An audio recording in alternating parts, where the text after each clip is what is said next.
Welcome back, everybody. We're diving deep today into Bonded in Death by J.D. Robb. Oh, yeah. One of my favorites. So for anyone who loves future mysteries with a little bit of intrigue, Yeah. this is going to be a real treat. This one is so cool how it just like blends that future tech, Yeah. with echoes of war in the past. Yeah, it's a really unique backdrop for a murder mystery. It is. The story starts with a man named Giovanni Rossi. Okay. Now, he shows up in New York and he's got all these secrets. Uh-oh. But here's the thing. Rossi isn't even his real name. Oh, wow. He's using this alias to hide from his past, which is like super connected to this secret organization. Oh, I love secret organizations. That's just one call. They're called the 12. The 12, very mysterious. And he's not just in New York for a visit. He's there because somebody from his past called him there. Someone from the 12. Right. Another member of the 12. Okay. But get this, he ends up dead just minutes after he arrives. Oh, no. So much for a nice trip. Let's talk about a short trip. Yeah. So Lieutenant Eve Dallas, who, is our main character, she's basically thrown headfirst into this super confusing case. Oh, I bet. And she's got her work cut out for her with this one. Definitely. The investigation is anything but easy. I can imagine. What's making it so hard? Well, for starters, they can't figure out what the murder weapon is. Okay. And then Rossi's widow, she doesn't know anything about his past or why he even went to New York. It sounds like he was really good at keeping secrets. Oh, yeah.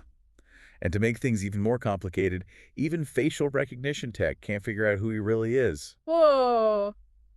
That's got to be a challenge for Eve. It is. It's like trying to solve a puzzle where you don't even have all the pieces. Yeah, how do you even begin to solve a murder when you can't even identify the victim? Right, exactly. It's layers upon layers with this case. I like it.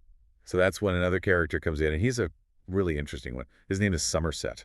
Somerset. He's Eve's husband's major domo, but he's way more than that. What do you mean? Well, he's super loyal and competent, but he's also got this connection to the war that shaped Rossi's past.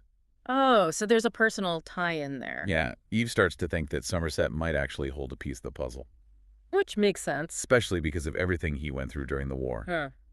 But here's the thing. Somerset is really reluctant to talk about those memories. Oh, that's got to be frustrating for Eve. It is. Mm-hmm. It makes you wonder what he saw during that time. I know, right?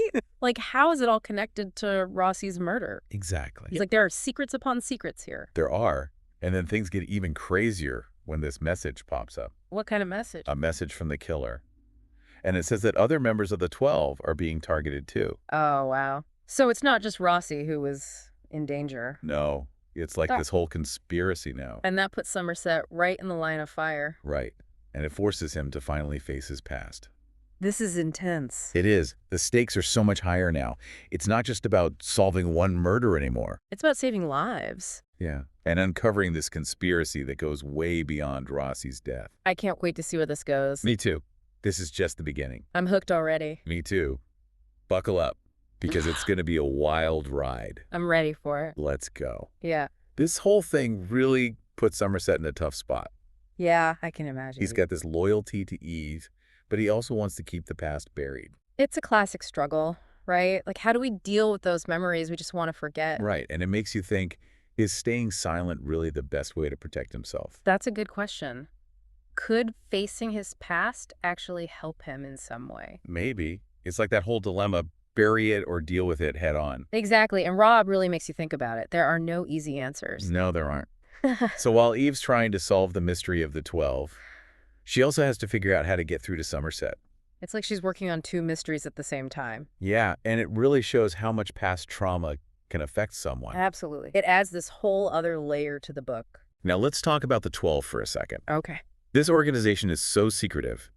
Even in the book, their motives are unclear. It's like a puzzle with missing pieces. It is.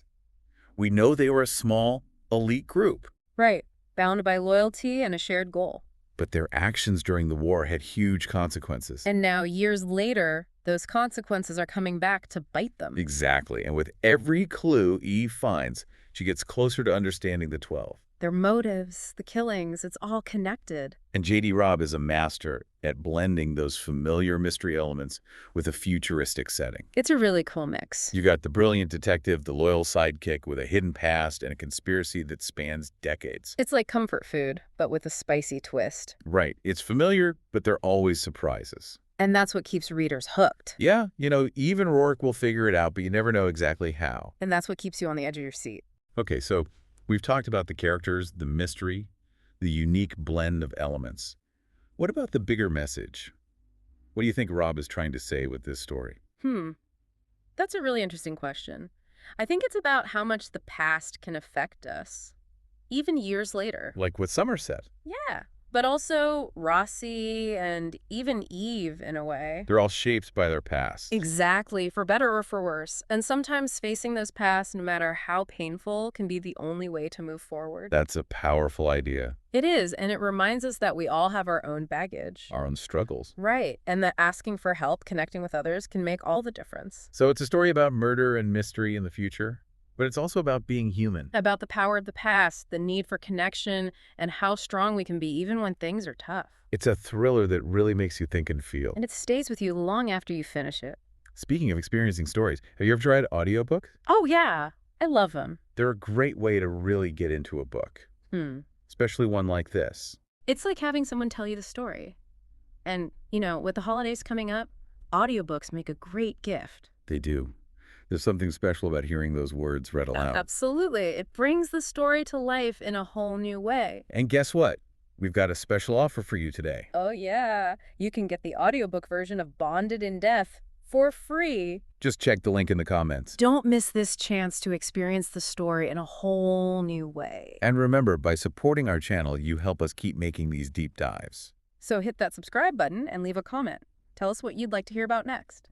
We love hearing from you. Your support means the world. Stay curious, everyone, and we'll see you in our next deep dive. And we can't forget about the world that Rob created for this book. Yeah, New York City in the future. It's not just a setting. It's more like a character itself. Right. Exactly. It's full of all this advanced tech and social changes. And the echoes of those past conflicts. Yeah, it's familiar, but also kind of unsettling. Definitely. Rob brings up some really big questions about AI and data privacy. Oh, yeah. Like what happens when tech moves faster than we can understand it? Right. It's like she's showing us our own fears about the future. Totally. And those fears, they affect everything from how crimes are solved to how people interact. It's all connected. For our listeners who might be new to the In Death series, what makes it so special? Oh, man, where do I even begin? The characters are amazing. I know, like Eve Dallas, she's such a great protagonist. She's brilliant and tough, but she's also got a softer side. And her relationship with Rourke is electric. Yeah, they're so good together. The supporting characters are great too, like Somerset and Eve's team at the police department. They each bring something unique to the story. And the mysteries themselves are so well written. Rod is a master of suspense. There are clues and twists that keep you guessing until the very end. It's the perfect blend of character drama, suspense, and futuristic world building. And it's all wrapped up in a series that just keeps getting better. Bonded in Death is a great example of what makes this series so captivating. So if you're looking for a good mystery with a strong female lead and some futuristic intrigue, this is the book for you. Definitely check it out. I think we've covered just about everything there is to say about Bonded in Death. It's been fun. It has. Thanks for joining us on this deep dive. We highly recommend giving this book a read. And don't forget about that free audiobook offer. The link is in the comments. It's a great way to experience the story. We hope you enjoyed this episode. Be sure to subscribe to our channel for more deep dives like this one. Your support means a lot to us. Keep those minds curious and those books open. We'll see you next time.